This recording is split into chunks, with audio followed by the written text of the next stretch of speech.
Peluang bisnis yang tidak akan rugi. Rugi atau kerugian termasuk dalam salah satu kategori risiko usaha. Sedangkan pengertian risiko usaha sendiri adalah sesuatu yang tidak bisa terhindarkan saat kita menjalankan suatu bisnis, baik bisnis kecil, menengah, hingga bisnis besar yang tak luput dari risiko usaha. Risiko usaha bersifat tidak terduga dan tentu bisa menimbulkan kerugian pada bisnis. Ya, meskipun rencana bisnis yang disiapkan terbilang baik, risiko tetap bisa terjadi dan menjadi penghalang bagi perkembangan bisnismu. Tapi ada loh bisnis yang nggak bisa rugi. Ayo kita cari tahu. Kamu sering nggak sih lihat orang-orang yang menitipkan dagangannya ke orang lain untuk dijual? Atau kamu pernah lihat orang yang jualan tapi dia nggak bikin sendiri atau jualin produk orang lain? Dalam hal ini yang kita bahas adalah jualin dagangan titipan orang. Jenis jualannya adalah jualan makanan seperti kue, gorengan, jajan sayur, jajan pasar, sayur matang, oseng-oseng, lauk pauk seperti olahan ikan, daging, dan lain-lain.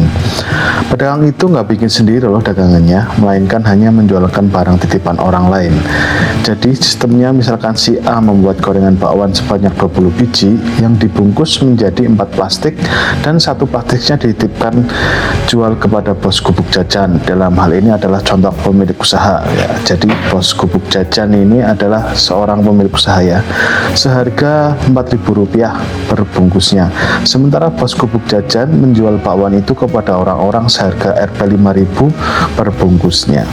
Jadi bos gubuk jajan mendapatkan keuntungan Rp1.000 di setiap bungkus bakwannya. Jika 4 bungkus bakwan itu tidak habis atau bersisa, itu bukan menjadi tanggung jawab pihak gubuk jajan, melainkan tanggung jawab si A, karena metode bisnis ini adalah metode titip jual. Jadi yang harus dibayar gubuk jajan kepada si A adalah barang yang terjual saja. Sementara barang yang tersisa atau tidak terjual akan dikembalikan kepada si A.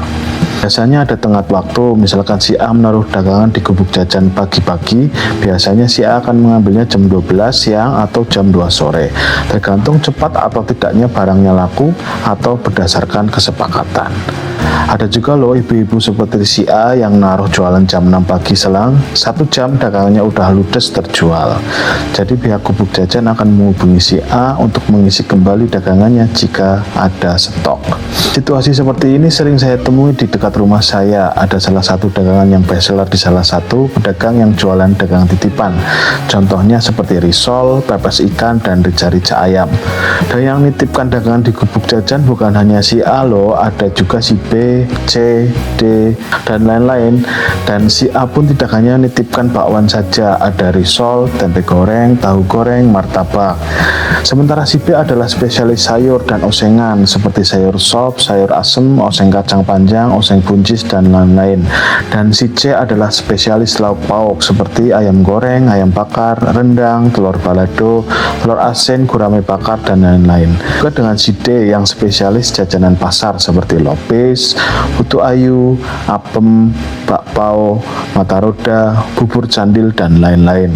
Setiap jenis makanan berbeda juga pengambilan keuntungannya. Misalkan jajanan 7.000 ke bawah nih, untungnya adalah Rp1.000. Osengan untungnya Rp1.500. Lauk yang harganya di atas Rp8.000, keuntungannya Rp2.000 sampai dengan Rp2.500. Jadi kamu bisa menghitung sendiri berapa keuntungan gubuk jajan jika dagangan titipannya sebanyak ini. Dan itu tidak ada risiko kerugian jika dagangannya tidak laku, kecuali gubuk jajan menyewa tempat dan mempekerjakan karyawan. Kalau gubuk jajan jualan di rumah sendiri dan dia yang urus sendiri, pastinya tidak akan rugi. Selain rugi tenaga ya, kalau tenaganya dihitung modal sih. Dan apa yang terjadi dengan si A, B, C, dan lain-lainnya jika sisa dagangannya titipannya tidak habis atau tidak ada yang terjual di gubuk jajan, apakah mereka akan rugi? Itu kan kita bahas di video-video selanjutnya ya. Jadi apakah di sekitarmu ada yang jualan dengan konsep seperti di atas? Yuk ceritain di komentar. Terima kasih sudah menonton.